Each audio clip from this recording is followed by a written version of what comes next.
A prophet is a seer who sees the people's hearts and foretells the things that's coming to pass. And now there's a gift of prophecy. That's in the church with the local members. It falls upon any of them.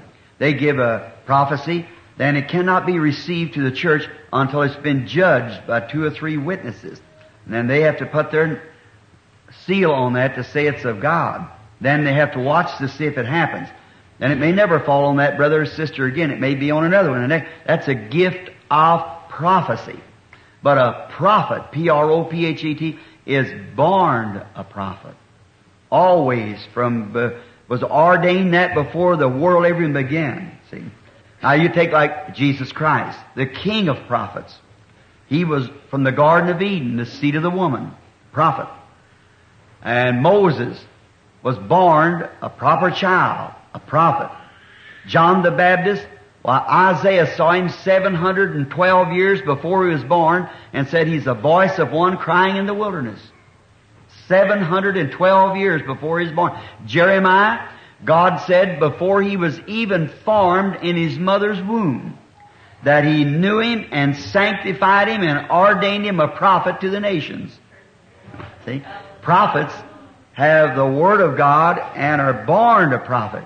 A gift of prophecy is different. That's a gift. Now these 5 ordained gifts in the church. Apostles, prophets, teachers, pastors, evangelists. Now that is the 5 gifts that God places in the church by His foreknowledge. Then there's 9 gifts that's locally in the church. Speaking in tongues, interpretation of tongues, and gifts of wisdom and knowledge and prophecy and so forth. Them's 9 spiritual gifts that operates through the church. But then there's 5 office gifts that God puts in the church.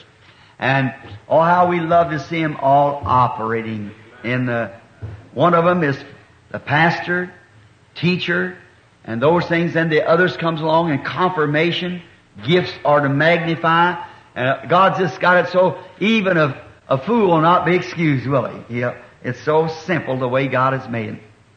And I like that. The more simpler you become, the greater you'll become before God. That's right.